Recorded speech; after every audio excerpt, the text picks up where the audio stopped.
The government has constituted a committee to resolve both the current and other existing diplomatic issues with Somalia amid reports that Somalia has deployed troops along the border with Kenya in Mandera. Mogadishu has cut diplomatic ties with Kenya a day after the Somaliland president was hosted by President Uhuru Kenyatta. Seth Olale with those international intrigues.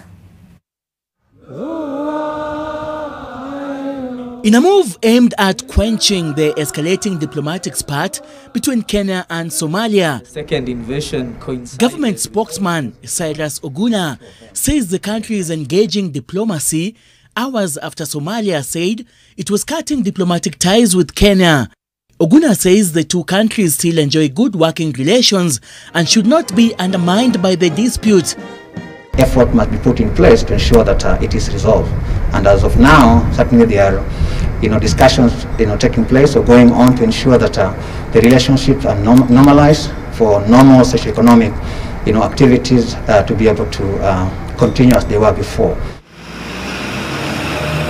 Kenyan diplomats in Somalia have less than a week to leave Mogadishu after Somalia's Minister for Information, Osman Dube, accused Kenya for constantly meddling in Somalia's internal affairs and violating its sovereignty by inviting Somaliland President to Nairobi for bilateral talks with President Uhuru Kenyatta. Welcome.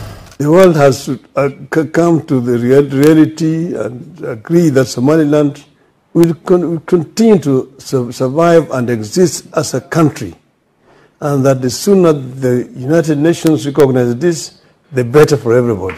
This comes just a week after Mogadishu expelled the Kenyan ambassador to Somalia, Lucas Tumbo, and recalled Muhammad Ahmed Tazan from Nairobi,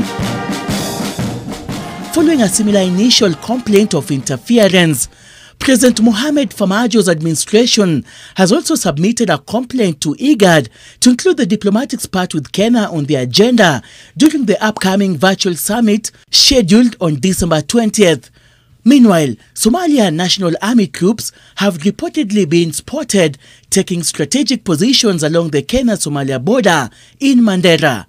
However, insiders say that President Farmajo is strategically fueling the diplomatic debacle with Kenya in order to portray himself as a nationalist as he seeks re-election in the early 2021 general elections.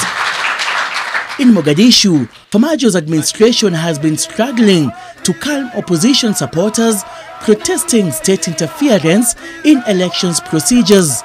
Somalia has also accused Kenya of using Jubaland President Ahmed Mohamed Islam, commonly known as Sheikh Madobe, to frustrate President Farmajo's administration through limiting its influence in southern Somalia.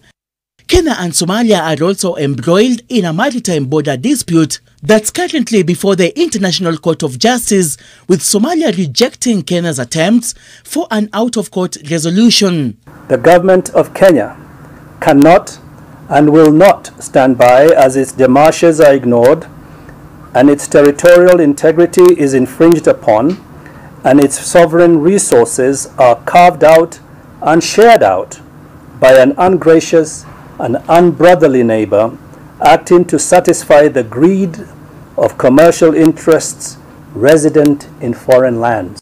It's still unclear what will happen to the military cooperation between Somalia and Kenya, which has troops in the neighboring country under AMISOM, as well as over 350,000 Somali refugees living at the Dadaab and Kakuma refugee camps. Seth Olale, NTV, Nairobi.